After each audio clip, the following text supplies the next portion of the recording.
In this video we're going to have a closer look at Pompey and also cover what happened during the consulship he shared with Crassus.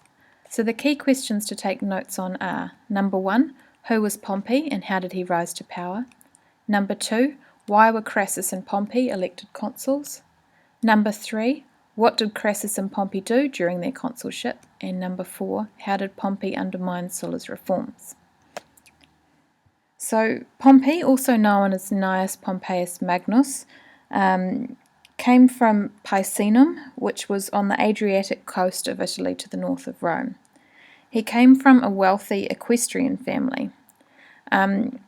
His father's name was Pompeius Strabo, and he was a general who was very much hated by the Romans. But both father and son fought in the Social War of 91 BC. And his father was then consul in 89 BC. So in terms of his relationship with Sulla, Pompey joined Sulla when he marched on Rome in 83 BC at the age of 23. And he raised 3 legions of veterans from Picenum, so his own private army effectively, and brought them with him. This was technically an illegal act because he hadn't yet entered the Senate, so he didn't have the imperium needed to command an army. However, he was one of Sulla's greatest supporters during the civil war against Marius.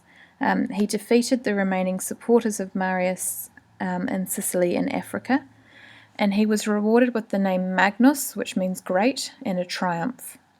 So his rise to power was exactly what Sulla aimed to prevent with his reforms, yet he was able to do it because he was one of his greatest supporters. So he forms an uneasy alliance with Crassus after they defeat Spartacus in 71 BC. So this left them both in Italy at the head of large armies, and even though they had a rivalry, they put this aside to form an alliance, a political alliance, which was known as an amicitia. So they demanded that they were elected consuls for 70 BC. Crassus's claim for the consulship was reasonable.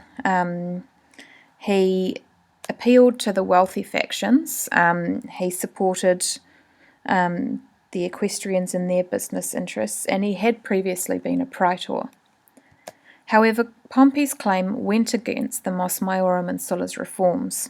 So he was 6 years too young, he'd never been a magistrate, and he was an equestrian but not a senator.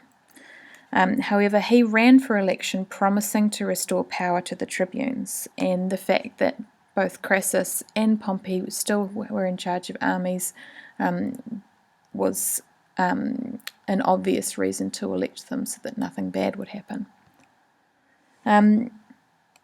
So the Senate granted Pompey legal dispensation from the Lexinalia, so he didn't have to follow the rules basically, and he was given the right to a triumph to celebrate his so-called victory over the slaves.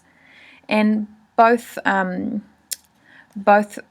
Pompey and Crassus were elected to the consulship, largely because they had the support of the equestrians. However, although Pompey got this legal dispensation as well as a triumph, Crassus only received an ovatio, which is a lesser version of a triumph where he walked instead of riding in a chariot, and he didn't have the senators or his soldiers accompanying him. And this is quite interesting despite the fact that he really did most of the work. Now that the two were elected, they set about reversing Sulla's reforms, so they gave power back to the tribunes after Sulla had taken it away. And Pompey would benefit from this later. They reinstated the censors, so they appointed the 2 generals defeated by Spartacus to this role, and these censors had 64 senators expelled. They also changed the makeup of the juries, dividing them equally between senators, equites, and tribuni aerarii. So these were tribunes of the treasury who had similar interest to the equestrians. So as you can see, the tribunes have been given back a lot of power, and so have the equestrians. So make sure you've got notes on these key questions. So who Pompey was, how he rose to power, why Crassus and Pompey were elected consuls, what they did during their consulship, and how Pompey undermined Sulla's reforms. If you have any questions, make a note of them and we can discuss them in class.